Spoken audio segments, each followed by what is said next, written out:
We're live. Hi, Chris. How are you?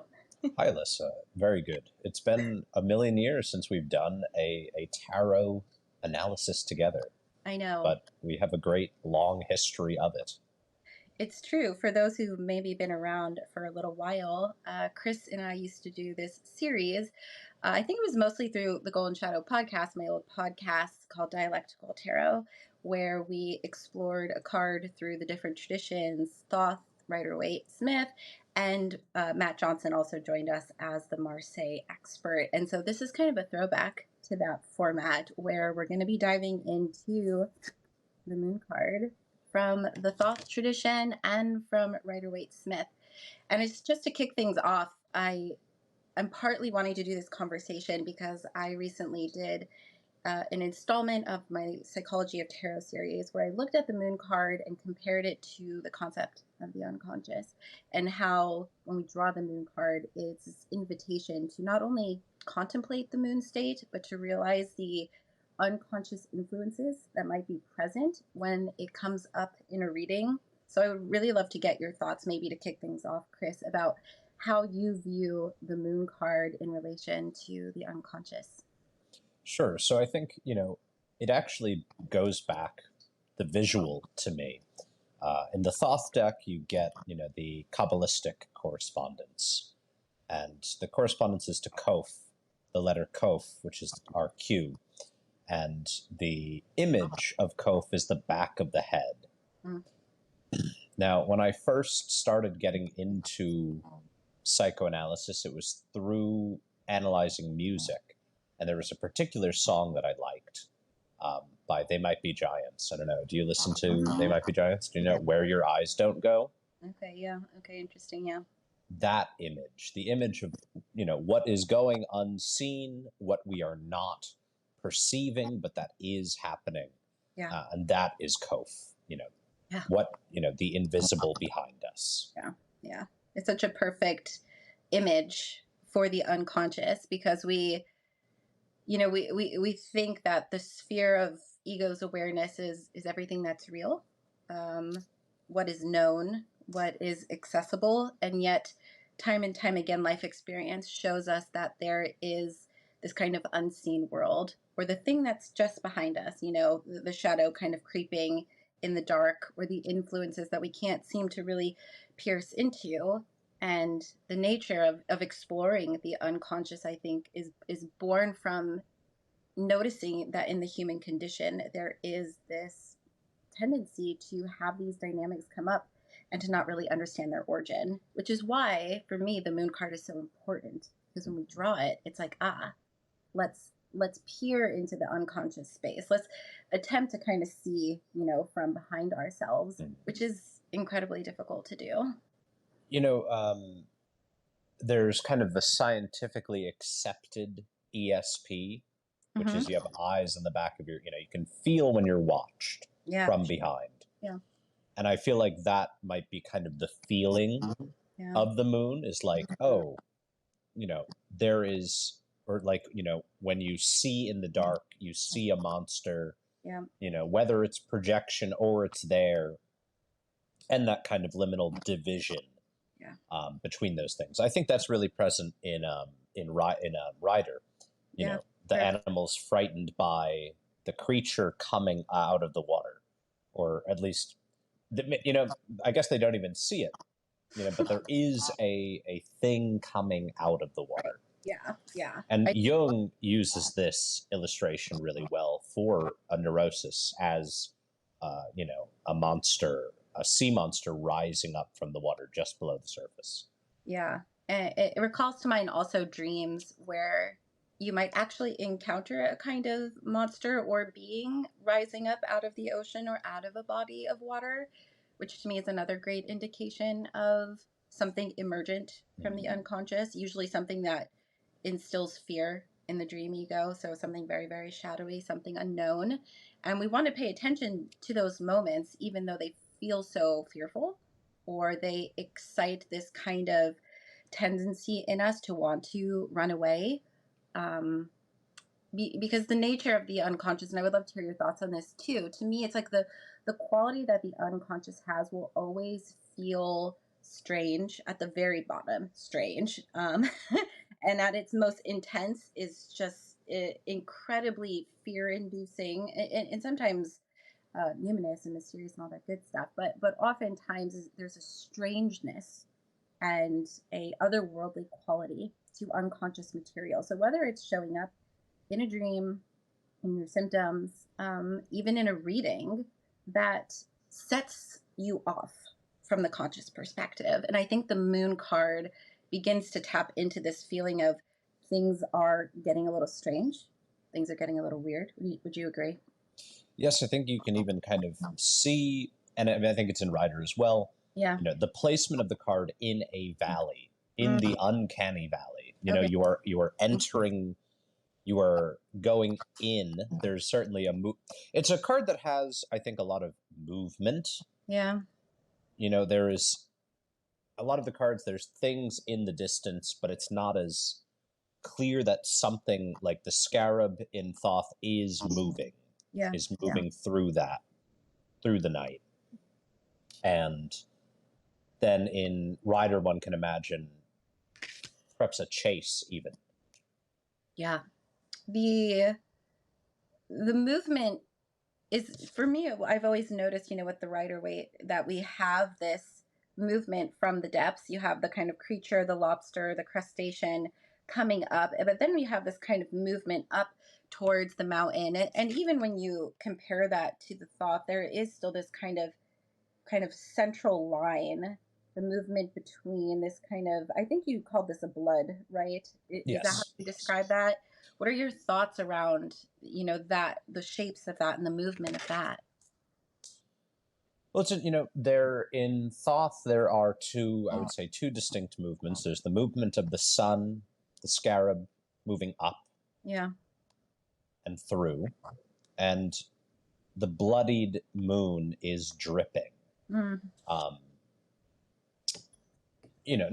to be vulgar, but this is how Crowley describes it. It is menstruation. It is which is the bodily unconscious. Sure.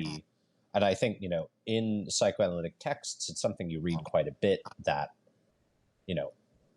part of the reason that some analysts considered women to be more in touch with the unconscious is because there's no choice. The body reaffirms the ego's place monthly. Yeah. Men don't have this, bodily affirmation of like, you are not in control.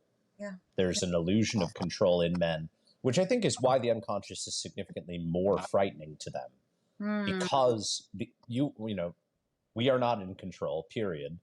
And it is in dreams and nightmares that this becomes very apparent. Yeah. And then, in waking life, when the unconscious is taking control. Yeah. The points you were making, though, about menstruation and in the relationship, I think, to the feminine, just reminds me also how mythically it's so linked to the dynamics of the feminine principle and the moon and its mysteries, which tap into life, death mysteries. And I think that's something that we have to contend with, the loss of control felt in all of these different stages of life that come with the feminine. And the moon, to me, often comes as a kind of reckoning in a reading that either heralds or makes it very clear that kind of reckoning might be present. And I think about it sometimes in the linear development too of the major arcana, that we don't get to the world without moving through the moon, right? And we certainly don't get to that vibrant sun-like state. We don't get to feel the trumpets calling and judgment, and we don't hit integration and realization without entering deep into the darkness of our being. And the moon is a symbol of that. Do you find when you draw this card, or maybe if you're reading for other people, that it tends to come up in similar ways, or maybe in different ways too? I think it can also just be like what we were both talking about, that we'd had, something of a hard time sleeping, a rough night. Yeah. It can be that simple. It can really be trouble sleeping. being troubled at night, which I had a client just the other day, and the subject was in large part about how am I able to sleep but keep my day? Like there was trouble about nighttime. But a more positive part of it was the High Priestess. Yeah. The High Priestess as a better form of night. Mm-hmm. The link between the moon, the High Priestess. I'm going to throw the Hermit in here too, because I think he plays into it as well. I've always thought about them because there is a kind of undercurrent that links all three of them together. And if the moon is, I don't know, the kind of landscape or the environment of the unconscious, the High Priestess to me is the both the movement through the threshold and the initiation into unconscious, but the ability to navigate it and learn it. And then the Hermit as a more kind of subtle, kind of like guiding dynamic through that as well, like a kind of counterpart to the Priestess in that way. I don't know. What are your thoughts with that? No, I think also a great point that you make with those comparisons is that there is a serious connection to the occult. Yeah. And to these figures that are practitioners of magic. I was just reading a very interesting piece from Crowley called Wake World, in which he goes through the Tree of Life. And while he is in the Moon card, while he's in Thoth, he describes witches on broomsticks flying around. The night sky is filled with witches on broomsticks. And he directly says Thoth is, Samak is the path of Thelema, but Thoth is the path of witchcraft. Yeah. The moon in that regard, how do you place that in terms of occult mysteries and esoteric traditions? I mean, what a fantastic question. There are something that I think is worth considering just at the fore is that the feminine moon has not always been universal. Thoth is a figure worth bringing up because I think it gets to what is important about the moon card. Thoth is the light side of the moon. The moon tarot card is the dark side of the moon. Yeah. That is a great mystery in itself. And it makes me think of Pink Floyd. There is no light side of the moon. Matter of fact, it's all dark. Yeah. There are the mystery of transformation, the mystery of continual movement and phasing. Well, actually, I don't know. Do you have my deck of cards that I made, the symbol cards? Oh, I have to get. We're reprinting them soon. I have to get it to you. When I have a card that is moon, the symbol, the moon, like the astrological moon. And when that comes up, or when, do you ever use Lenormand? Mm-mm. The Lenormand moon, both of those have often meant transition, phasing, I found. Like, okay. If it's about, this or that situation, it's a situation that's actively changing. Yep.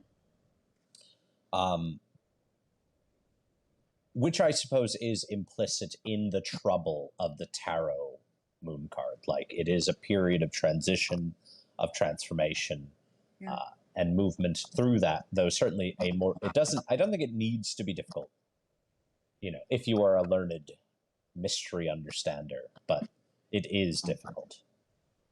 Do you think people fear the moon card like they fear other sort of scary cards of the tarot? Maybe more. No, I don't think so. They should, though. They should, right? Exactly. I think the face on the moon brings some peace. It makes it seem a little bit more pleasant than it is. I think the Thoth is a very scary card, but I think most people who use Thoth primarily are scary people. So they wouldn't know to be afraid. The moon to me, I shared this in my post on the psychology of tarot, but when I first started reading all those years ago, the moon was the first card that began to follow me around. And maybe you know that phenomena. Maybe we could talk a little bit about it, but it's it's not that it instilled a sense of fear in me necessarily, but it coincided very synchronistically with an inner eruption of a lot of unconscious dynamics, of a lot of shadow. And time again, I just kept drawing the moon, drawing the moon.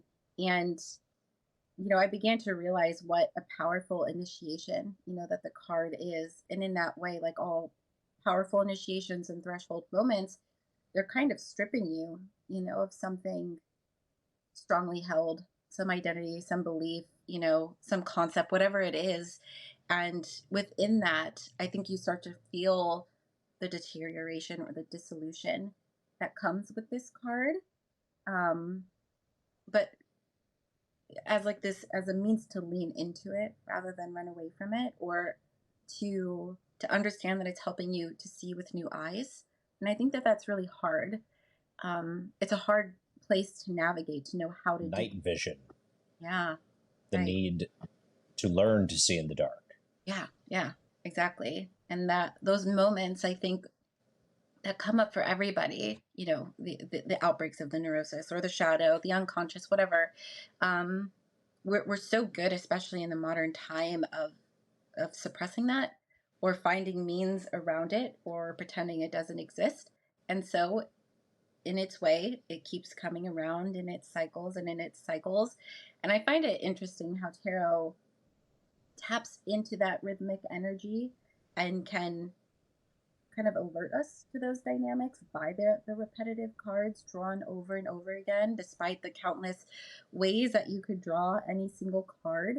I don't know. What do you think of that phenomena of drawing cards over and over? I was going to, this exactly with that card happened to my ex. Yeah. For like a solid year. It was Yeah. just the moon. And it was a period coming out of a severe neurosis. I'm thinking though about, I was reading yesterday do you like Blavatsky? Don't read it. I was reading some Blavatsky, her Okay. Theosophical Glossary. And the goddess Isis. Yeah. And her sister Nymphs. So it's described that, they are both earth goddesses.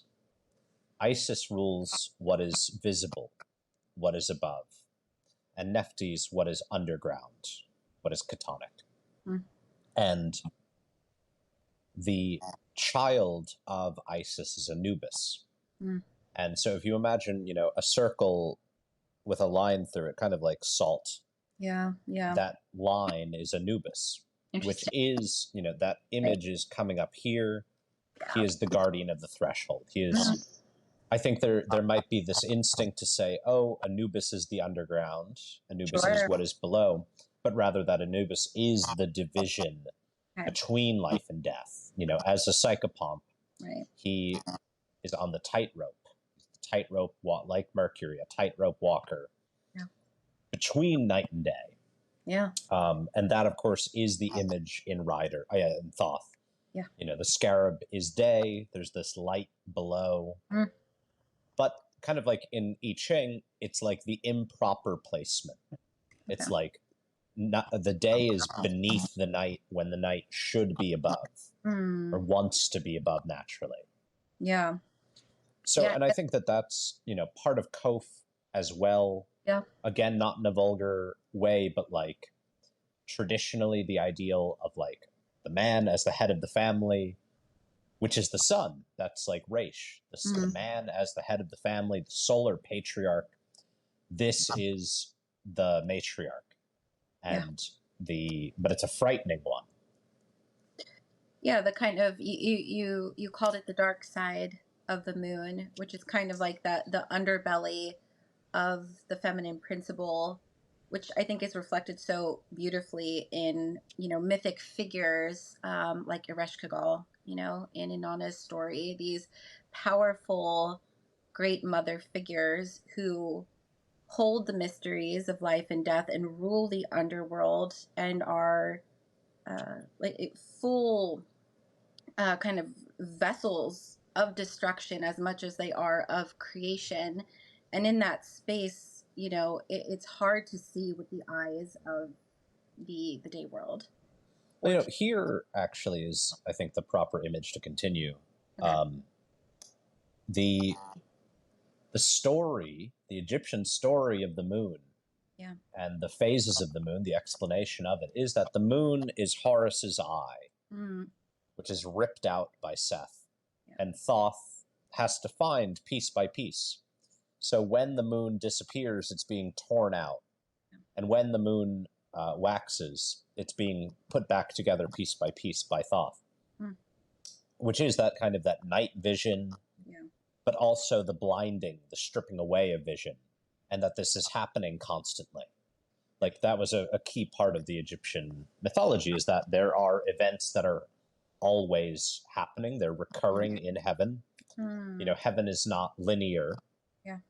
The myths that did happen are happening and will happen. Yeah.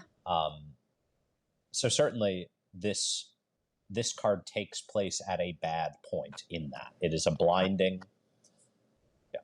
Yeah. There's often the feeling, I think, just to bring this back down to a practical level, because we talked about drawing the mood card and you can't sleep.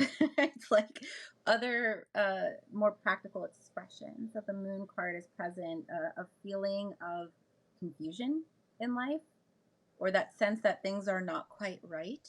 Maybe like the beginning of the breaks in a projection that you're just starting to become aware of, but the kind of moment that it causes like an incredible amount of confusion. You're sort of having to trace where those dynamics come from.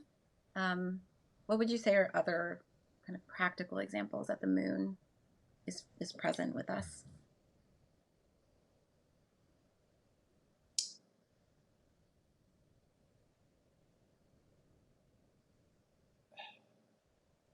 There can be intense dreams. There can be a journey, a long trip. Because when I think about this card, I also think about the card Strength. Not a major, but a minor. I think of Strength. And that is kind of our experience with it. If you're doing it right, it's like this long, difficult road through the night. Yeah. I think there's a book by Celine called The Journey to the End of the Night. I think about that title with this card a lot. The need to make it through a night.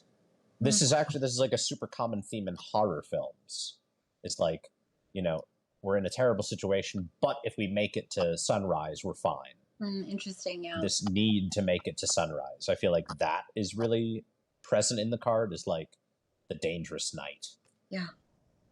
Yeah, and I love that you brought up dreams. To me, the aliveness of the moon state, aka the unconscious state, brings with it those lunar ways of seeing, or the archetypal vision, or the symbolic eye, which is going to express itself in dreams, in that feeling of kind of like the intuitive stirrings and all the different pathways that kind of moves through an individual, or this kind of moment to kind of peer into the reality behind reality, and which I think is horror. It is the stripping away of the normal. Sure. Yeah. It is that delving in. Also, I have to take the microphone out and put in the charger. Okay. Just letting you know, they're very quick. A transition. Transition time. Yeah. If anyone listening in has any questions or thoughts for us, let us know in the chat. Maybe we'll take a few questions. I cannot see a chat. Let's get people it's in the always chat. kind of awkward for the second person on here because it sort of flows right underneath you, but I do have it up here. So if anyone has questions or thoughts about the moon card, you should let us know. All right. I'm curious, what you think about the dog and the wolf in the Rider deck, and sometimes people kind of contrast them against the more bestial, instinctual versus the more domestic. What are your thoughts on that? I think from a super practical lens, that simply dogs howl at the moon, Mm, wolves howl at the moon. They are a presence on a moonlit night. yeah. They are, they are, like we were saying, the monster in the dark. Yeah. They are a presence in the dark. Yeah. The beings of the night emerging. Not just the crustacean, which is the thing that emerges from the depths in the underwater state, but the beings on the ground, that kind of move through the liminal evening, or that awaken at nighttime. Like the hunting pack that goes out, and so to allow ourselves to become a being of the night, I think is something that we're getting at with a lot of this conversation, and how important that is, how pivotal it is to the development of personality, or to the realization of self, that I think that the major arcana speaks to. Um, I'm kind of curious, are there any other cards, majors or minors, that you nest under the moon? You talked about strength, which I thought was really, really interesting, but are there any other cards for you that you link or have an interesting relationship? Have you heard? This is not. I am not sure about this. This is like a correspondence I'm unsure about. But there are people who correspond um, Pluto Hmm. to Judgment or the Aeon, Okay, sure. Uranus to the Fool, and Neptune to the Hanged Man. Okay. In which case, like to me, kind of solely astrologically, there would be a connection between Neptunian Hanged Man and its domicile in the Piscean moon. Sure. So, like, there could be. I just going off cards, I don't get that image very strongly. Sure. Like, or at least it's the Hmm. failure of the moon. Yeah.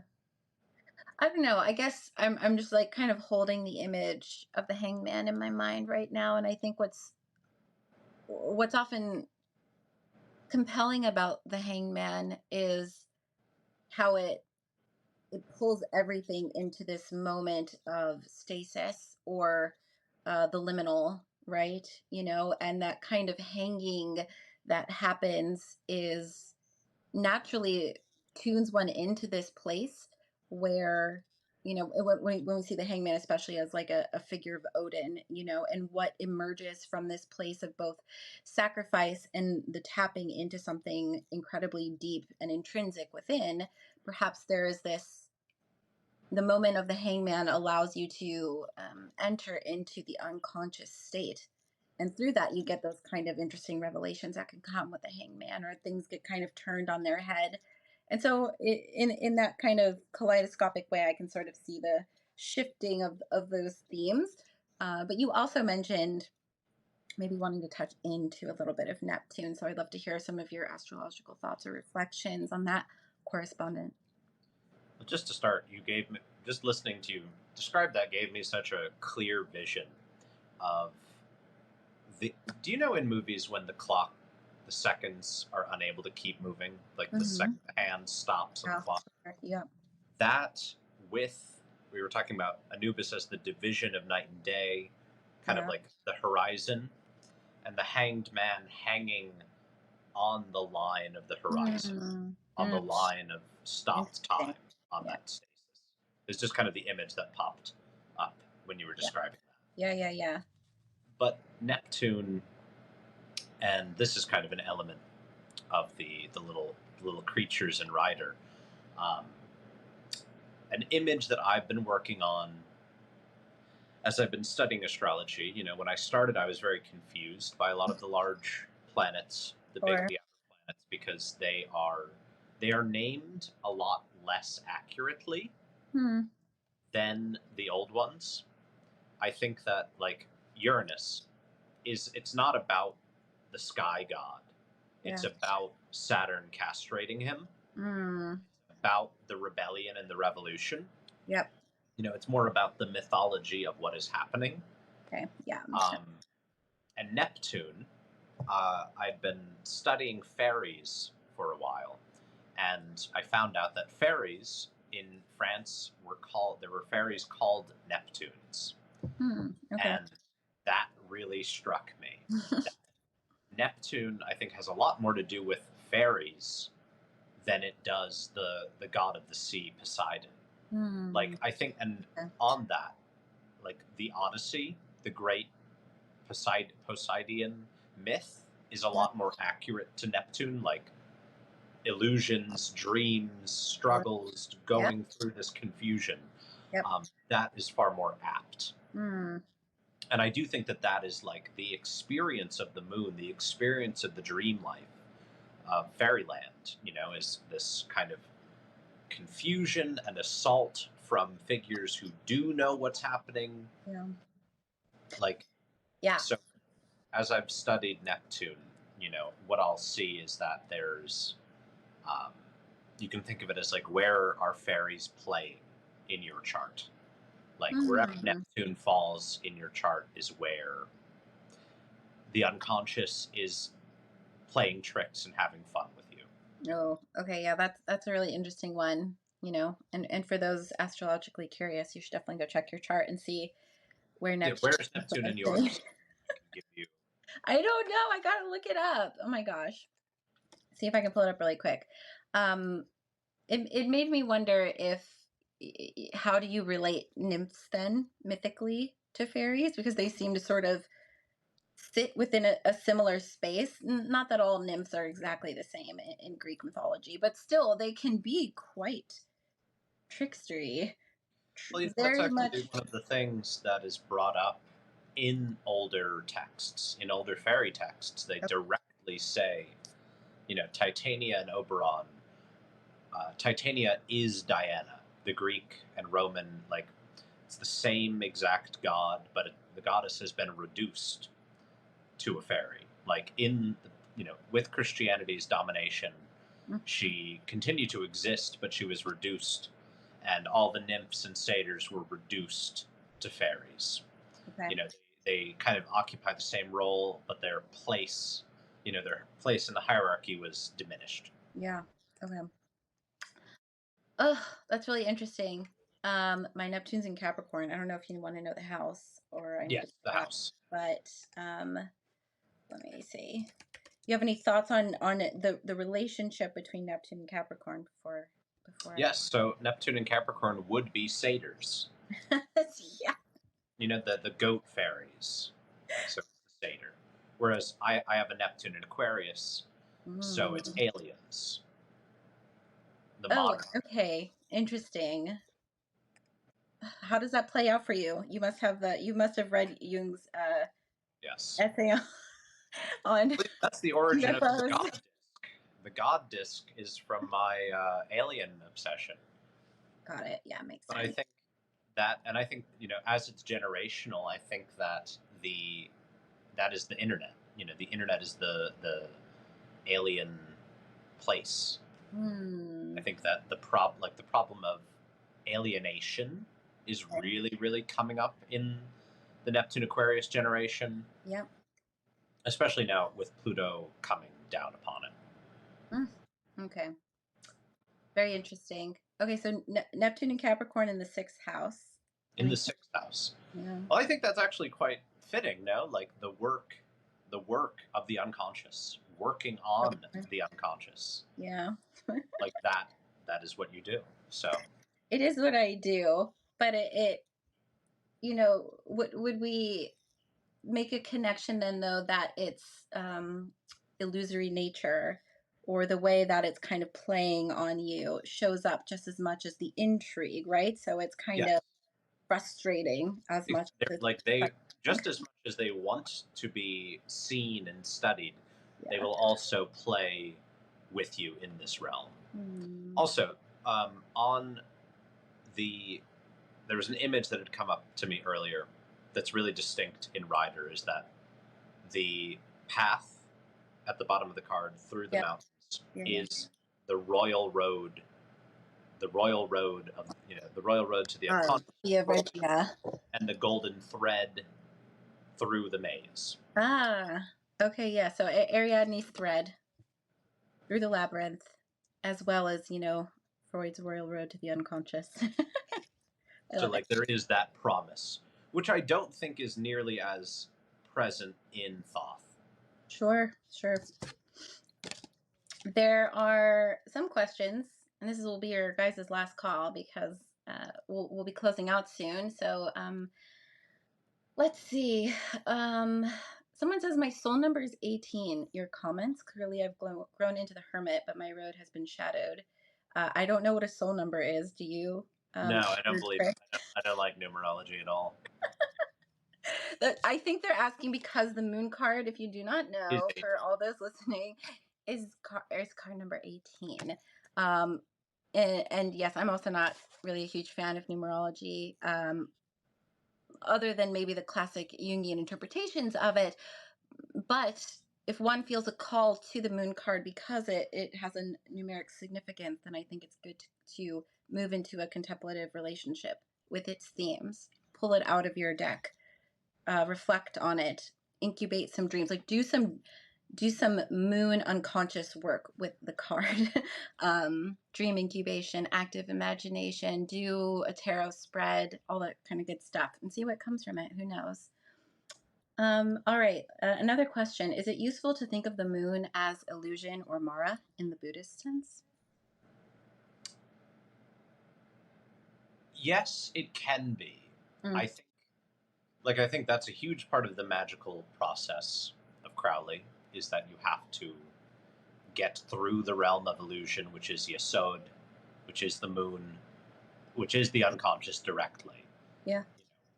To get to the beauty of God, to get to like this full illumination, you need to win.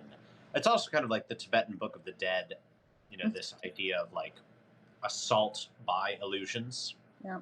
Yeah. Yeah. I think in some ways the moon state, the unconscious state, is more real than the world and the reality that we live in. But I think it's also an illusion to think that we can exist in that place, because reality is this mixture of all of these dynamics. And I think at least the concept of Mara and illusion can get into the ways in which we view life through these eyes that think that they understand aspects, or they see things clearly, and the reality is that we really do not. And it's this constant state of having to build a relationship to a deeper principle that allows us to truly see, or maybe be broken free, from that dynamic. But the relationship between ego and unconscious is a very nuanced one. And I think the only way to kind of true liberation, and maybe not in the Buddhist sense, but in some sort of psychological sense, is through that vital link, right? It's through the linking of the unconscious into the higher states, because only in that way can we even get a little bit of a better grasp of what's going on around us, underneath us, above us. I think there's also, being that the cards are made by magicians, there's a moral view.